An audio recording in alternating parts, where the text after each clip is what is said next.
Good morning, class. I am your teacher for today. I am Gian Bano. And before we start our lesson, please stand up for our opening prayer as we say, in the name of the Father, the Son, the Holy Spirit. Amen. So, good morning again. Nakapamahaw na ba mo? Very good. So, settle down and I will check your attendance based on your seat plan. So, seat A, walay absent, and also sa seat B. So, very good. Pakuna na to ang ituang kaugalingon. So, now, I will show you our learning objectives. So, mao ni siya ang mga inyong makatunan or ma-attain during and after our class. So, first is you have to construct a solution in a given problem. Next is perform problem-solving skills in a real-life situation and appreciate how important the time is. So, manong importante. So, mo na sila ang inyong mabuhat after our lesson. Are you ready? Okay, ready. So, now, I'm gonna show you a picture and istorya na ninyo nako kung saan ang inyong naobserbaran. Kung saan yung naobserbaran sa picture. Okay, so ang picture is lalaki nga nagbuhat og assignment. So magbuhat pa mo assignment ikagabi. No, so dapat ato ginang oras ang ato ang mga assignment, mga project nga buhaton nato sa atong balay aron nga dili ta problema og hapit na ang pampas, pangitaon na ni ma'am, no? So, aron nga masulbad ang problema, buhaton ang assignment and projects.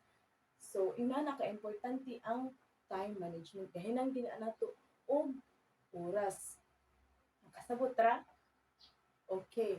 So, for the next, para nga makasabot pa mo og maayo sa ato ang lesson, is ihatag ta mo ni Teacher Kaylin para makasabot mo og maayo unsa ka importante ang pagsulbad sa problema ug ang paggahin og oras sa tagsa-tagsa nato kabuluhan.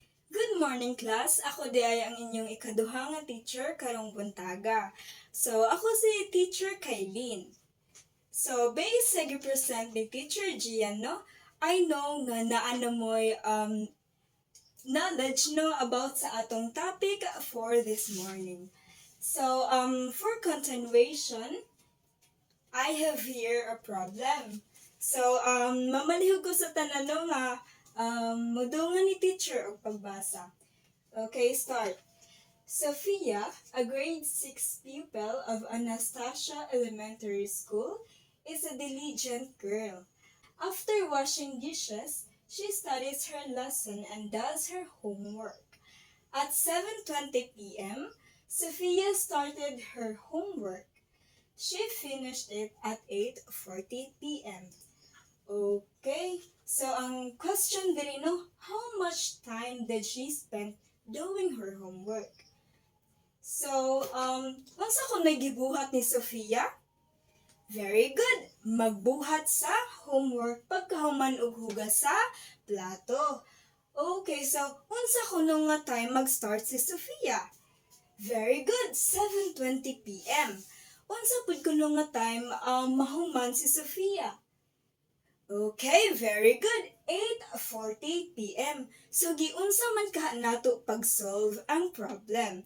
So, matubag na no nato ang last pangutana ni teacher kay naipabuhat si teacher nga group activity. So, I will divide you into 5 groups. So, diri ang group 1, diri ang group 2, dito sa luyo ang group 3, sa luyo pod nga left side ang group 4 ug sa to nga ang group 5. Okay, so naay gi andam si teacher diri nga questions nga inyong ansiran. Okay, so palihog sa basa sa tanan be. Number 1, what is asked in the problem? Unsa kunoy gipangutana sa problema? Number 2, what are the given? Number 3, what operation will be used? Number 4, what is the mathematical sentence? And lastly, what is the answer to the problem? Okay, so mauna no ang ansira ninyo taga grupo. So I will give you 15 minutes to answer that or to answer these questions. Okay, your timer starts now. Time is up. Okay, so nahuman na ba ang tanan? Okay, human na no, kay taas-taas yun og time nagihatag si teacher. So, I want the first group, no? Ang group 1 to present their output no here in front. Okay. Sakto ba ang gi-present sa group 1? Very good, sakto kaayo. What is asked in the problem? Unsa man kunoy gipangutana sa problema? Kung unsa kuno ang time or how much time kuno ang na-spend ni Sofia sa pagbuhat sa iyang homework. Very good, no? Kay nakakuha ang group 1.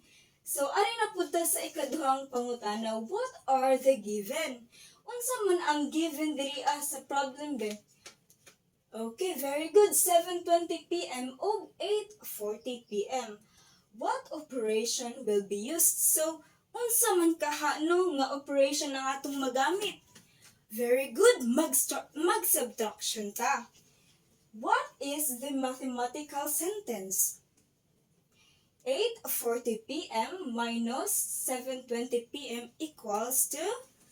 Very good. Question mark kay pangitaunon pa man nato ang answer. Okay, and lastly, what is the answer to the problem? Unsa man kuno ang answer sa problema? So, ang time nga na-spend ni Sofia sa iyang homework kay okay, very good. 1 hour and 20 minutes. Okay, so let us give a round of applause no sa group 1 kay sakto gyud ang ilang gipang answer. Okay, 1, 2, 3. Okay, so mana og present tanan grupo and nakita ni teacher nga naminaw gyud sa lesson no nga gi-present namo ni Teacher Gian kay nga naman na perfect man ang ilang pag-answer, di ba? Okay. So karon kay naa naman gyud knowledge about sa among gi-discuss. So I think that would be all no for this morning. So please rise for our closing prayer. In the name of the Father, the Son, of the Holy Spirit. Amen. Goodbye, class.